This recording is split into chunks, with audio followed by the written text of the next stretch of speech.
I'm Sarah Jesudasan. I'm a member. I actually ran into Dawn while she was helping somebody else I know who was working on a clothing line, and she gave me her card, and I looked up Portland Apparel Lab and thought, that's the actual kind of maker space I really want to be in. I've been sewing pretty consistently for about a year. I gave myself a project to make myself a dress per month, and I've lost count of how many I've actually made. I've gotten to the point where I'm tweaking designs or making my own. I want to start doing that for other women. I want to get into like ethical sourcing of fabric and more completely original design. And I love having the access to people who know things and the equipment that I have here. Yeah. I'm Jennifer Thomas Elder. I've been in the industry for 15 years. I don't want to work by myself in a tiny little closet anymore. So when I heard about Portland Apparel Lab and their association with a successful ADX awesome platform, I was really interested in what they're doing. I don't have access, right? I'll just pause. It's our first apparel day out there, so Yeah. we're launching it, so it's loud and Yeah. happening. It's good. Yeah. I'm an independent designer, so I don't have access to machines that are going to be thousands of dollars. I want to work in a community of people who are like mind. I want to teach people what I know. I want to learn from them, and I want to source fabulous, sustainable fabrics with other people. I think that that's something we could really leverage, and I am a working member. Great. And so you said you've been in the business for 15 years. How do you think this will help our community, Portland Apparel Lab? Well, I think Portland has a ton of talent all across the board in all forms of art. It's a beautiful place. It's abundance. People are attracted to that here. We really need to put our foot down and put a stake in our creative intelligence here in this community. This lab can do that by bringing us together, by creating a collective voice. Mm-hmm. We all know that that's more powerful. Go Hillary! You know what I mean? Yeah. Because it can, it's one of those things that you can be alone in your closet or alone at your dining table forever trying to do, and not really having that access to even sharing the ideas with other people or getting those little nuggets of wisdom or feedback. It can be pretty lonely, or make you lose steam pretty quick. Yeah, and when you get that stopping point, when you hit that stopping point and you don't have anybody to talk to, because the apparel industry has this idea that you should know everything already, which is super bizarre. We need each other to say, hey, you should put a cover stitch on that puppy. And then you're like, whoa, okay, that opens my world, and that can really launch you into a whole nother level of professionalism. Right. And collaborating with each other to make each person stronger and more creative. Absolutely. Yeah. Absolutely. And that sustainable element, how do you think that's going to help, the community? Obviously, what does sustainable fabric and design mean to you? Well, sustainability has the three legs. We know about the social, the environmental, and the economic. All three of those things are extremely challenging in the apparel industry. Mm-hmm. We've hit on the social aspects of the isolation, and the collective aspects of buying power, which are what LA and New York already have, and places like Italy we're really launched out of. But we also need sustainability and how to sustain ourselves, how to make a business so that we can actually live through it without, having adrenal fatigue or something terrible. Right.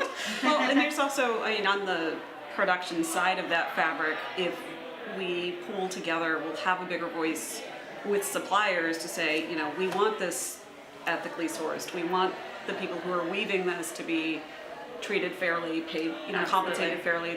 The cotton growers to be paid a fair wage for, you know, a fair amount for what they're growing. And that's actually like that little thing where this little city can have an impact globally, which is pretty cool. Totally. We're global. And less toxic material, right? Absolutely. That plays into it. Yeah. Well, there's a lot of research on new fibers, and there's no reason that we can't be at the forefront of that with all this natural beauty around us. I'm currently researching nettles as a fiber. Extremely sustainable scenario, much more sustainable than cotton. But there are a lot of fibers out there that we could influence the market globally Right. if we had the buying power to do so. Not like we're thinking big here at all. No. We're just going to take over the world. You know, Fairly. all in a day.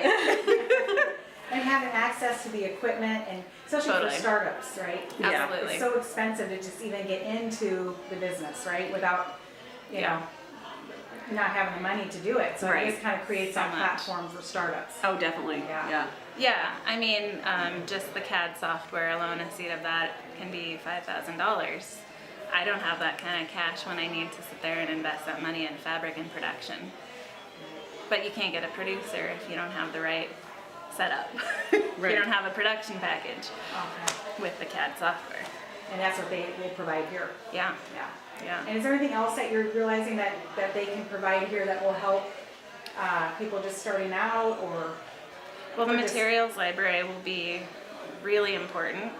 That is educating people about how fibers behave, getting a chance to play with them, getting to talk to people who have worked with them, and then that exploring Yeah.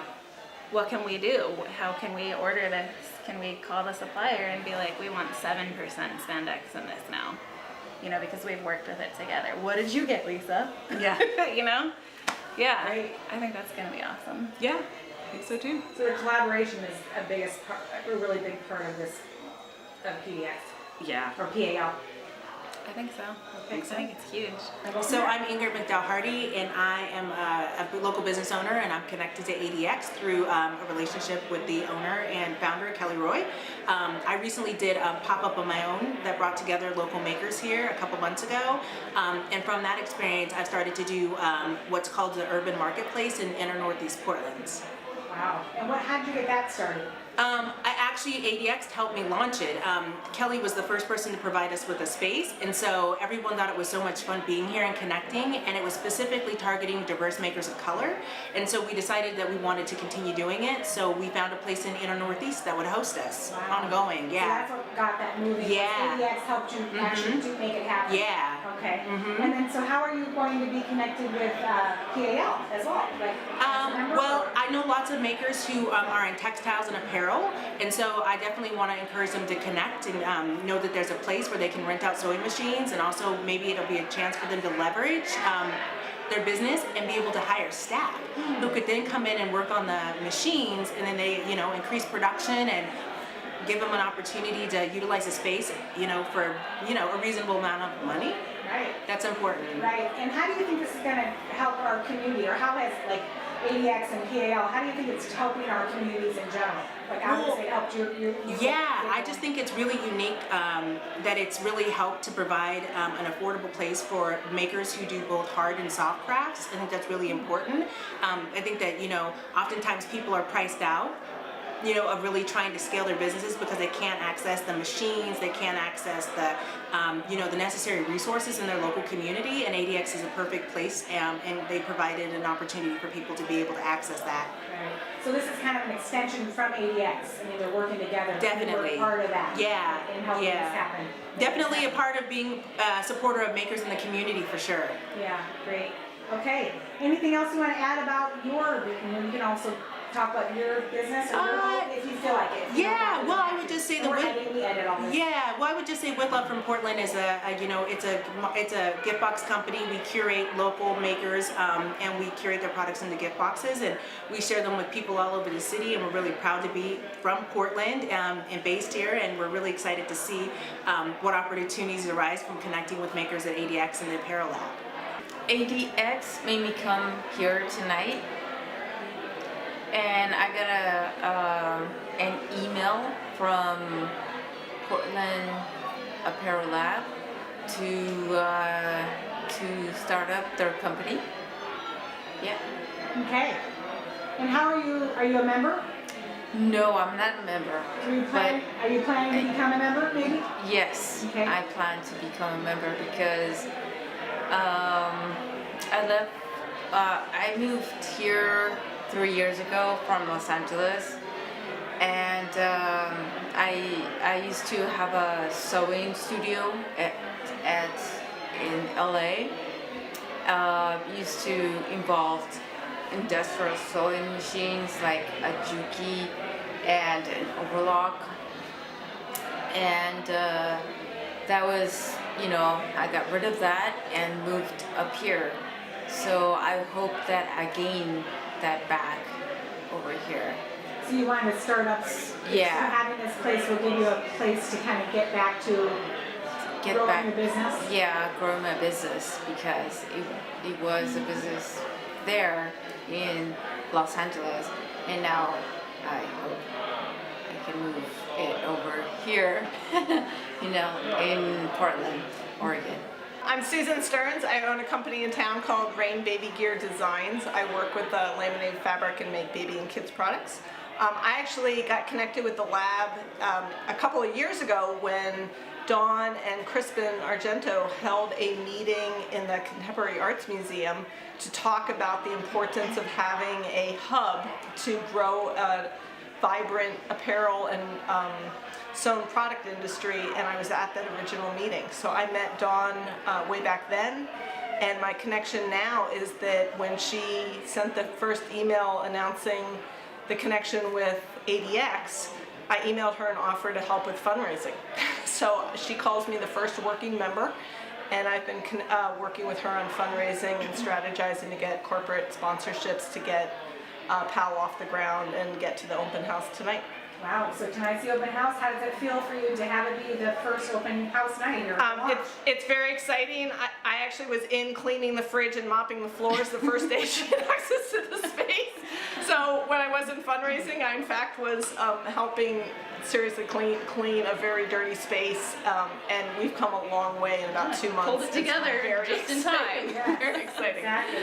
And Yeah. you are? My name is Britta Cabanos, and I don't have quite the history as Susan does, but I met Dawn and Crispin also. They came to our office. I have a design studio called Creative Capital Design, and we're a consulting company. We work with large and small apparel, sportswear, mainly athletic based clothing lines. So I met them through a visit, and we got connected, and we heard about what Dawn was doing, and she asked my partner and I to be on the board, and so here we are. And that was maybe 6 months ago when she was just getting things rolling, and super excited to be on the board and part of the local Portland apparel design community. How do you think it's going to help our community, having PAL here in our community? I'll jump in on that one. I think it's going to be a huge help because as a design consulting firm in town, we get inquiries all the time from smaller designers or designers who have left Nike that have some concept that they want to pursue. And there's really not many options or places for them to go. And so we've always been looking and kind of, just networking, talking to people, doing research, looking for factories, studios, seamstresses, pattern makers, and having this here as a resource. I think, if people know how to sew already, they can come and use the facility. If they don't know how to sew, they can come and learn. They can spend as much time or as little time here as they want. So I think it's going to be a great resource for those type of creatives. Yeah, especially small startups who really can't afford to even get a sewing machine, right, for what they need it for. Yeah. And So oftentimes they might have one machine, a home machine. They're maybe working in their garage. But to have the buttonhole, like the buttonhole machine was huge because that was a very expensive piece of equipment that nobody can afford, and they got it, and that alone is, just having all the different equipment in one place that, they don't have to go and purchase it will be great. And what's your view on that? Like, how do you think it's going to help our community as well? In so many ways. So I would say my background actually is healthcare policy, and I'm new to the industry and the design world. And so all in all, I think the role that the Portland Apparel Lab is to actually reduce the barriers of entry to people with an idea who want to actually take a product to market. And that I've had to figure out all of my own sourcing, all of my own design, all of my own pattern making, and I've enjoyed all of that, but it has really been my initiative to sort of pound down the doors, ask a lot of questions, and find the resources in the community. And the role of PAL, and I think the function, is to actually really better leverage and create a hub around what exists today, and then how to really grow that to really expand a vibrant apparel industry where Portland designers can come in and get connected to the resources and not have to figure it all out on their own. And that I actually have done a lot of collaboration building, and so it's fun for me now to think about how to apply those skills to a new industry for me, because it's really definitely the mantra of we're better together. But if I can make a new designer or help a new designer with 10 contacts that I made, I'm happy to share that information and share my sort of war stories and the bruises that I got as I was trying to get my company going, and have them save a year and a couple $1,000s or more than that of money to at least get their product to market. And that the flip is, I think it just better leverages a lot of talent and resources in Portland, and right now it's very disparate in the apparel and sewn product world, and that the concept of how we better support and grow an industry for the small and medium-sized businesses, and really leverage, I think, or take advantage of the gap between nothing to Nike, Adidas, and Columbia, and that, And your garage. Well, and exactly. So everyone knows the big guys, but there's just this entire employment, business, food chain that is the small and medium-sized guys, and we just want to better coordinate and leverage that. And it's technology, it's CAD software, it's knowledge, it's just relationships, it's just a forum for an industry to grow. And I think it's also it's buying power. So then, for lack of a New York or LA sized garment district, it's the opportunity that we can go in on buys together and get, $5,000 worth of thread that actually services, 40 or 50 businesses, and we're just getting better buying power, all of that. Wonderful. And how is it going to be a little bit more sustainable, or how to bring sustainability into design? Is that something that PAL is hoping for to do? I don't know how much I can speak to that. Yeah. I work with a very unsustainable fabric. I got plastic. Yeah, that's a tough one it's a tough one to answer. I guess if you think of sustainability as in maintaining a business and growing the business as opposed to like an environmentally type of thing, I don't know the long-term plan specifically, but I know Dawn is thinking ahead and things that she'd like to do here in the future, such as workshops. And so sustaining the business and the support that it can offer people, I think, is definitely a long-term goal. And you can sustain the designers as, if they are starting in their garage and then they just take baby steps to grow. And like you were saying, there's going to be so much support here. And what I've found is in Portland, people really support each other. It's, it's not a They definitely support each competitive, other. you can be designing ties and you can be designing, blankets or whatever, and people support each other. That's what I have found here in my experience. And so I see this as even more of it's a collaboration. I think people support and sharing the war stories and learning from each other instead of kind of, fighting against each other. So I see it sustaining itself as a longer term growth. for the industry here and just supporting designs. And the collaboration and bringing people together so they're not isolated in their garage on their Yeah. own lonely, Yeah. trying to make it happen. Yeah. So is that the hope too, the collaboration of bringing people into the same? And there's people on the board, so I think there's 6 or 8 of us on the board, and it's not just apparel people, we have an attorney, we have some business people, we have finance. So there's more outside experienced experts that can help someone if they need guidance on writing a business plan or financing, figuring out how to do all those things. So you don't just come here just to use a machine. You can actually get business advice. Right, You get can business planning. sit down with someone and try to make a business plan. Because a lot of creatives, I think, I can say this because I'm creative on the creative side, is if you don't have a clue about the financing or what it takes to get it off the ground, you might have a brilliant design, but if you can't get it out the door and seen and shown, like how do you make it out there? So to have, I guess, the resources here for other types of help and support is part of the whole PAL. Okay, great. So thank you for all the efforts and Yeah. building it from the ground Okay, up. Yeah, building this is fun. momentum. I was like, come on, Go Dawn, Cal. we're gonna go raise $10,000. Yay, Dawn.